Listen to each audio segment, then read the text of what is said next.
On se retrouve ici dans cette division pour aborder tout doucement la division de fractions.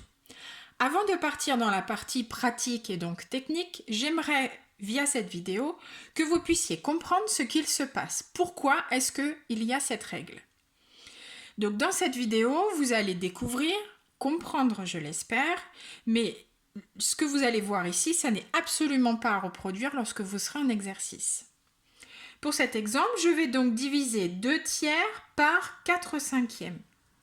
Donc si je le mets sur une fraction, j'ai donc une fraction de 2 fractions. C'est donc une écriture un peu lourde. De toute façon, une division de 2 fractions, c'est quelque chose qui est un peu lourd. Ce que j'aimerais, c'est trouver un moyen d'avoir ici 1.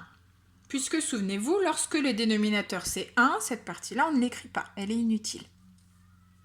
Qu'est-ce qui pourrait me permettre, quelle opération, quel système pourrait me permettre d'avoir 1 en dénominateur? Eh bien, nous avions vu dans la vidéo précédente que lorsque je multipliais une fraction par son inverse, j'obtenais 1.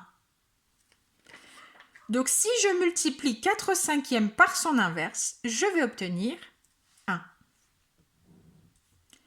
Alors, quel est l'inverse de 4/5? Son inverse, c'est 5/4. Au numérateur, j'avais 2 tiers, d'accord? Mais attention, tout ce que je fais au dénominateur, je vais devoir aussi le faire au numérateur. Donc, si j'ai fait fois 5/4 en bas, je dois faire fois 5/4 en haut. D'accord? Ça, on l'avait déjà vu. Tout ce qu'on fait en haut, on le fait en bas. Tout ce qu'on fait en bas, on le fait en haut. Alors maintenant, je regarde. Ici, on a dit que 4/5 fois 5/4, puisque c'était le nombre fois son inverse, ça me donnait 1. Ça veut dire qu'au dénominateur, j'ai 1. Au numérateur, pour le moment, je n'y touche pas. Et puis, lorsque j'ai un dénominateur qui vaut 1, je peux supprimer cette partie. Voilà, j'obtiens donc 2 tiers fois 5/4. Alors, je vais rapprocher pour que vous voyez ce qui se passe. Là, j'avais 2 tiers, je les ai toujours. J'avais divisé par 4/5 et là, j'ai fois 5/4. Diviser revient donc à multiplier par son inverse. Donc, la division s'est transformée en multiplication.